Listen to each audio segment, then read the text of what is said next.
Okay, so now I'm going to do a button because you guys need to do buttons for the eyes of your mice as well as for the nose. So if you look, I have a button with 4 holes on it, and I'm just going to set it on top of my fabric. And you should do a practice, it's a good idea. So I've got my knotted thread.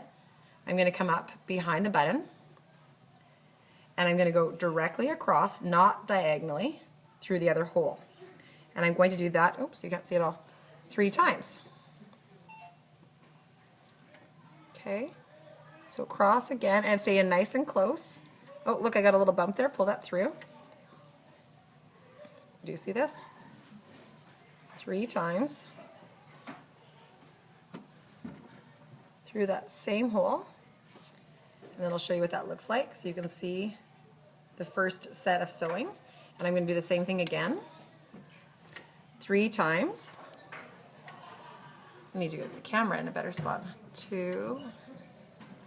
I'm just going to show you what it looks like after I'm done because it's really hard to demo and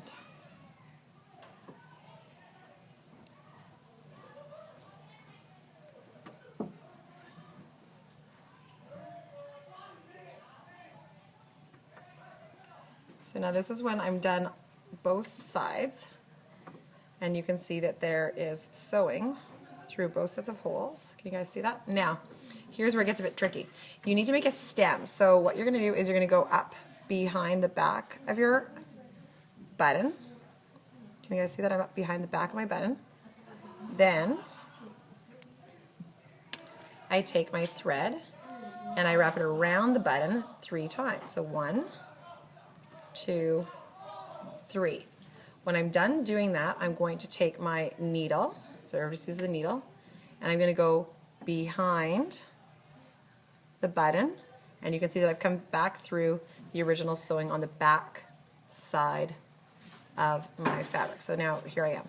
And now I'm going to do my invisible knot. So I'm going to scoop up a little bit of material. Now I have a loop, and I'm going to be able to go through that loop 3 times. And if you get caught like I did, no big deal. There's 1, 2, and through the loop. And the last one, scoop it and through the loop. And now my button, as you can see, has the sewing across 3 times, a nice tiny little knot on the back, and then I will just cut off my sewing.